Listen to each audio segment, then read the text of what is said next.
আসসালামু আলাইকুম। এই যে দেখুন, এগুলো হচ্ছে পারমাণবিক বোমা। দেখছেন সৌদির পারমাণবিক বোমা, এই যে দুইটা বোমা আছে, এখানে আছে, এই যে এখানে একটা, ঠিক আছে, আর এখানে একটা। দেখুন কত বড়।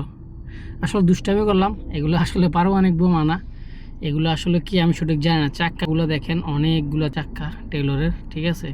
এটা টেইলর দিয়ে চালায় না, এটা অটোমেটিক সিস্টেম, এটাও বলতে পারতেছি না। চাক্কাগুলো দেখেন, অনেক চাক্কা।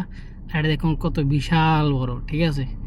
আমি এর আগে এই জায়গায় আমি আরও 5-6 মাস আগে আমি একবার দেখছিলাম এরকম দুইটা জিনিস। এগুলো কি আসলে বয়লার নাকি আসলে আমি সঠিক জানি না। এই যে দেখুন কত বিশাল আকৃতির, অনেক বড় দেখতে, হয়তো দেখতে বোমের মতো লাগে, আসলে এগুলো পারমাণবিক কোনো বোম না।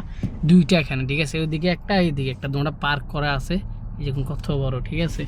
তো এটা হচ্ছে আপনার দাম্মাম এয়ারপোর্ট রোডে। এই জায়গাটা হচ্ছে ফোরসান, সবাই চিনেন হয়তো ফোরসান। এই জায়গাটা কত বড় দেখুন দুটোটা, ঠিক আছে। আর দেখেন গাড়িগুলো যে আইতেছে, কত ছোট দেখা যায় গাড়িগুলারই, আর এটা কত বিশাল আকৃতির। এই দেখুন গাড়ি কত ছোট দেখা যায়, দেখছেন, আর এটা কত বড়। একটা নেই, জায়গায় দুইটা আছে। তো এই জিনিসটা আসলে কি, কেউ যদি জানেন তাহলে আমাকে একটু জানাবেন প্লিজ, যে জিনিসটা কি আসলে, নাম কি এগুলার, আমি আসলে জানি না এগুলার নাম কি। ওকে, আসসালামু আলাইকুম।